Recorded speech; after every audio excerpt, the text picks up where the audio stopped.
aka mbụ ka onye nke gị Ugochi tubelu Oraifite nwa Adama anyị na-agbụ alụ. Nke a bụ agba nke ikpeazụ m chọrọ igosi n'ihe gbasara etu esi alụ oge awele ka anyị na-alụ. Egosigo m agba nke mbụ na agba nke ịbụ. Nke a bụ agba nke ịtụ ya. Agba nke ịtụ ya bụ dịka m si wee kọwaa, ihe a bụ ite eji wee lụọ onye bụ afịfịa mgbọrọgwụ ya na ihe wetara ebunu ejiri ebe a wee nụọ ya anụọ. Gakwa nke a bụkwa ụdị nke emekwa na frying pan. Ahịfịa na mgbọrọgwụ, ahịfịa wele na mgbọrọgwụ ndị ọzọ niile esiri ya na-eweta blọk. Ma ihe niile bụ ahịa onye nwe ụwa kere. Ahịfịa ma ahịfịa ọ na-abụ ụmụ mmụọ ndị na-eweta awele na-eweta ego ha nụwa n'isi ha bịara iwe ha ihe ihe chọrọ ka ha mee. Ọ ga-agbara ụgwọ ka ewetara gị ego ka nwoke na-afụ ụra ha nwaanyị na-afụ gị n'anya ka ụzọ gị mepee, ụzọ agbachiri agbachi na ị na-azụ ahịa ahụ ụzọ kacha ụbọchị gị. Ọ bụrụ na emechaa ihe afụ ka anyị si wee mee nke a wụ pawuda anụrụ anụ ya etu a ka apataraiziri ya.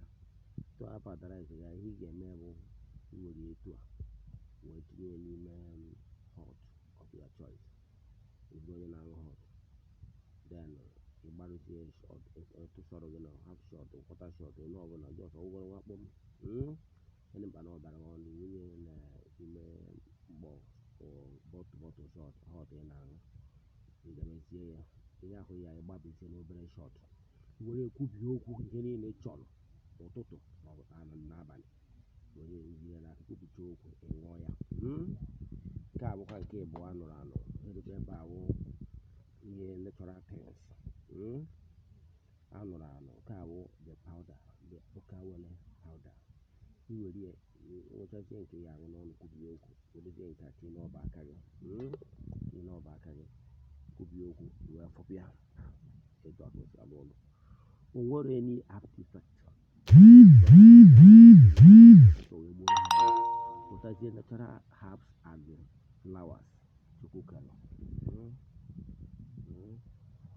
Ụfọdụ ya dị ha wetazie ya wetie ha ozi ọ na-adị ọlụ ka isent mmụọ nụwa n'isi ọbịawa ịgwazie mmụọ ihe chọrọ ka o mee iji zugide ọgwụ werukwara gị ọzọ. O nwere nchụkwa dị na ya ma ọ bụ ihe nlekwa dị na ya. Ihe ị ga na-eme ewu mgbe ọbụla ị chọziere ọgwụ emekwado gị ọzọ.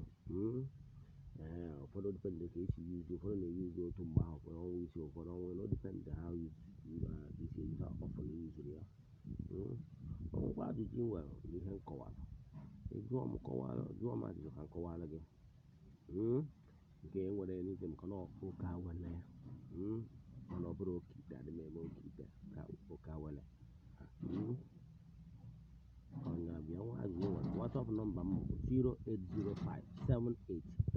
08057837672 Ugochi tubelu.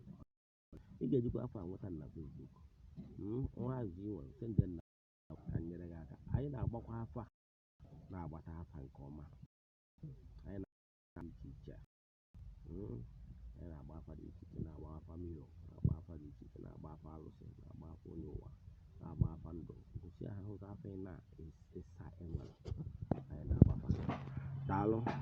Ya gaziere nwoke gọziere nwaanyị. Ịgbakwa na nkịtị onye gba nkịtị chi ya agba. Ya gazie. A sị m onye chụba anyị ya daa, onye sị na ihe anyị na-eme anyị si were isi onye a tie ka ihe anyị na-eme